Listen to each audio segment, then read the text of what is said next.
À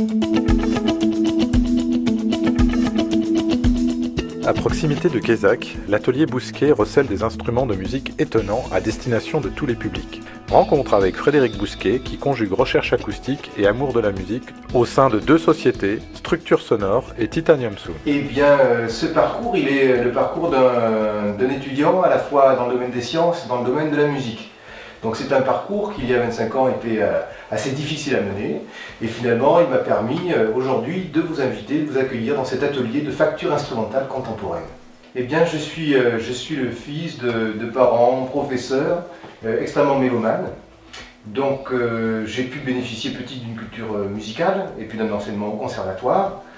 Ses parents sont enseignants à l'époque dans différentes villes, mais ils sont originaires de l'Aveyron. Alors nous avons découvert avec mon épouse le territoire de la Lozère par le pont de Montvert, qui est une terre assez sauvage et empreinte d'un esprit vraiment de liberté.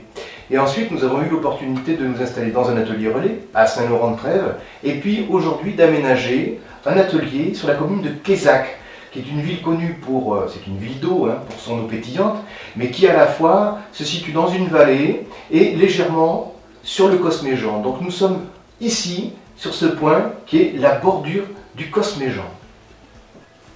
Nous sommes donc des créateurs de sons.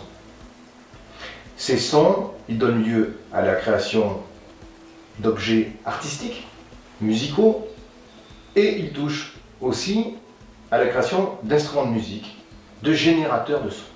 L'installation sur le Cosméjean, ainsi que les critères d'excellence et d'unicité des savoir-faire, forment les critères qui permettent de labelliser en France les entreprises sous le titre « Entreprise du patrimoine vivant ».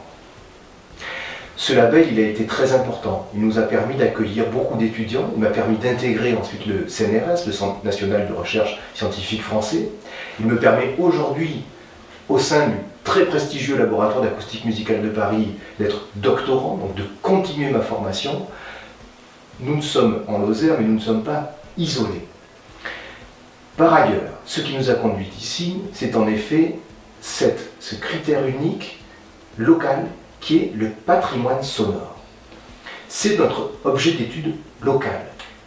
La Lozère est un territoire d'expérimentation. Elle a vocation notamment à devenir une zone pilote en matière d'énergie, de dispositifs de récupération de l'énergie et de préservation de la biodiversité. Cette biodiversité, elle nous permet d'obtenir des souches sonores tout à fait originales.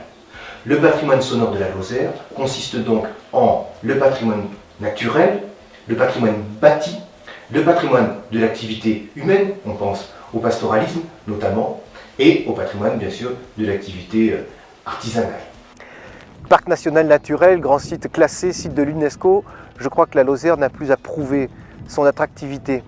Aujourd'hui, beaucoup de personnes pensent que le développement durable, les notions d'environnement sont des contraintes. Je crois qu'ici, notre atelier apporte la preuve que ce peut être des stimuli, au contraire.